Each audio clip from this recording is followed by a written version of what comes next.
Tercera semana de Cuaresma y el Papa la vivió en medio de muchas actividades que lo llevaron a encontrarse con niños y con diversas comunidades religiosas. La primera de ellas fue la de los agustinos recoletos, reunidos en Roma para su 56º capítulo general. El jueves 17 de marzo, a través de este diálogo con sus superiores, Francisco alentó a los cerca de 1000 miembros de esta orden a seguir el ejemplo de San José en su servicio y entrega cotidiana.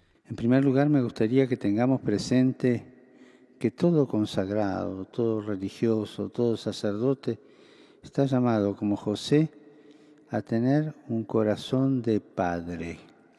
A primera hora del viernes 18, el Santo Padre nutrió su alma con la meditación de Cuaresma realizada por el predicador de la Casa Pontificia. El cardenal capuchino Raniero Cantalamessa invitó a contemplar el misterio de Cristo, sacerdote y víctima, sobre el altar de la Eucaristía. Después Francisco recibió en su despacho privado a una delegación del Partido Popular Europeo. En preparación de las próximas fiestas, le ofrecieron como regalo un cirio pascual. De ahí el sucesor de Pedro se encontró con las hermanas de Santa Dorotea. Son una comunidad de consagradas que dedican su vida a la educación y a la instrucción cristiana de la juventud. Por lo tanto, su carisma y su misión son siempre relevantes, pero yo diría que particularmente hoy, en un contexto cultural y social que requiere un nuevo pacto educativo.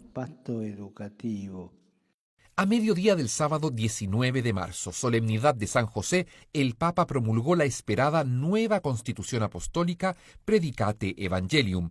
Es un documento esencial que regulará a partir de junio las diversas estructuras de la Curia Vaticana. Se dará así un énfasis más grande a la dimensión pastoral del quehacer de la Santa Sede. Y después una jornada con los niños.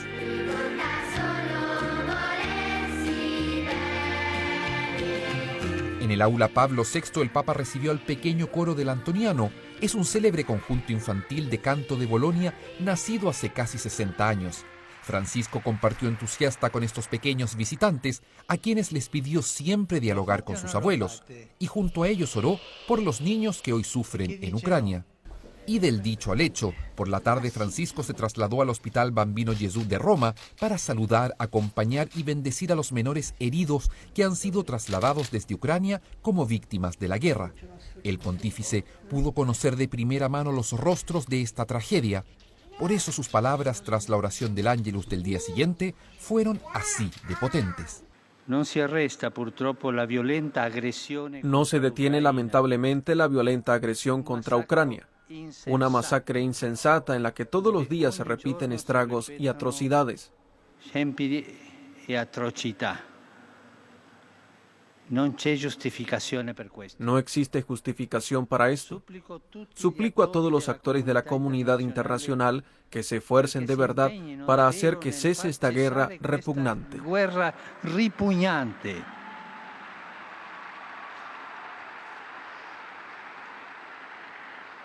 Lunes 21 y Francisco sostiene una audiencia con el presidente del Líbano, Michel Aoun. Esta es otra nación sacudida por los conflictos y la violencia y que siempre está en el corazón del Santo Padre. Entre los temas abordados estuvieron la situación socioeconómica del país y las todavía dolorosas consecuencias de la explosión en el puerto de Beirut hace 1 año y medio.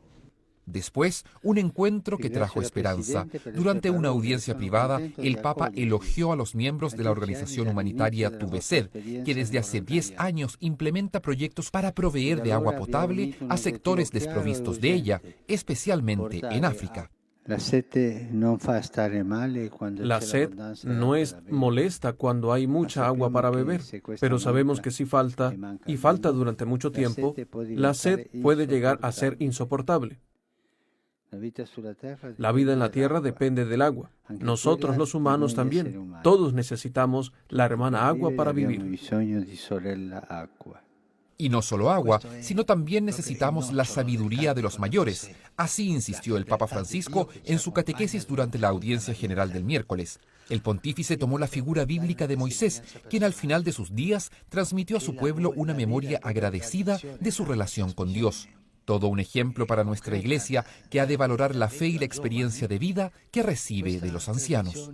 La fe se transmite en dialecto. La fe se transmite en dialecto, es decir, en la lengua familiar. entre abuelos y nietos, entre padres y nietos.